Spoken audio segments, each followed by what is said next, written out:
I'm going to touch on a subject that has been well hammered during the last 2 days here in this global forum, and it is back to gender. I don't want to miss this opportunity to add my voice and stress the importance of me moving beyond these conversations. Like the previous speaker, we also are involved in a Rome study in Mozambique. And it is an experience that, it is a story about something that happened during that exercise that I'd like to share here with you. Let me start with a quote from a woman we work with. I totally agree with you. Restoration is a very good thing. But why should I be involved in a long-term, time-consuming process that will only benefit my husband and his family?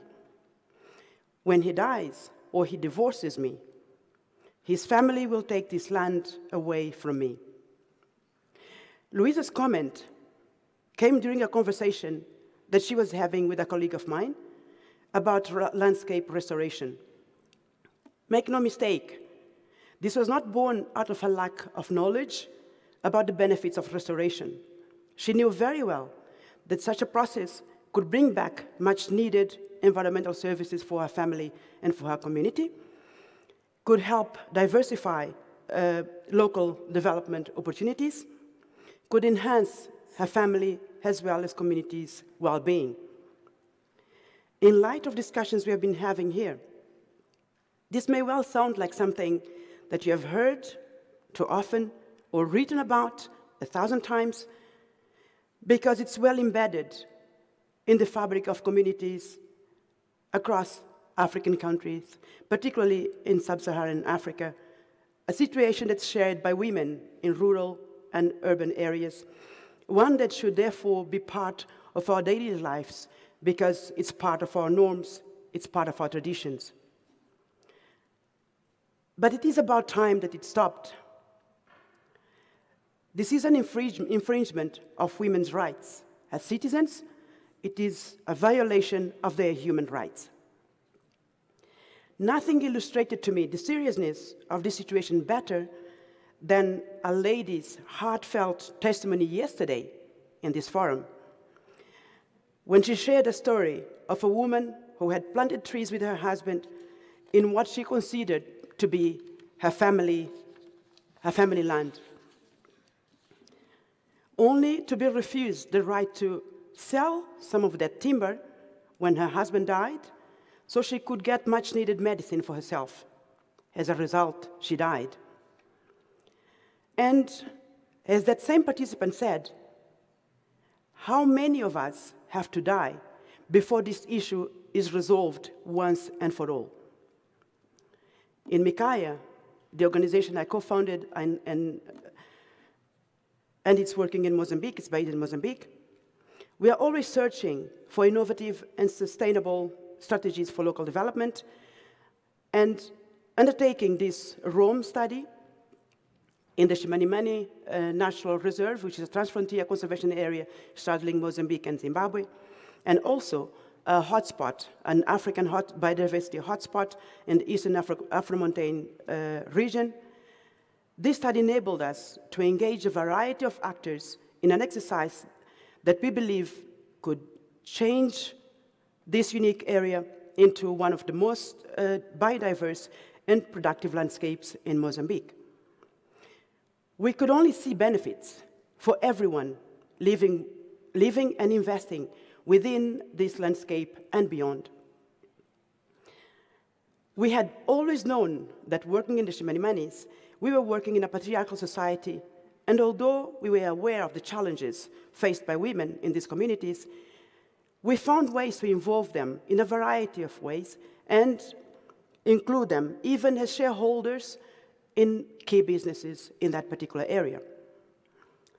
But even so, we were not very well prepared for the depth of feeling and resolve behind Louisa's statements as she expressed her unwillingness to embrace the restoration process.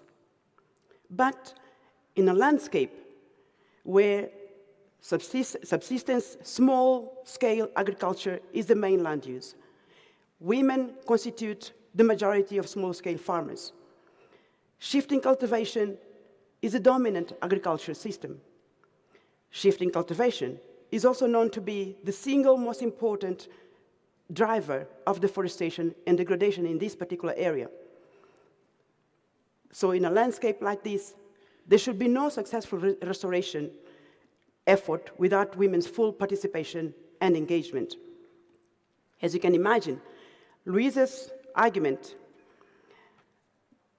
which was of course shared by other women in this community, forced us to stop and consider how deep we should go to bring this issue to the fore and give it center stage in our study and later as partners in the implementation process, how we could put in place structure that could help us change the status quo.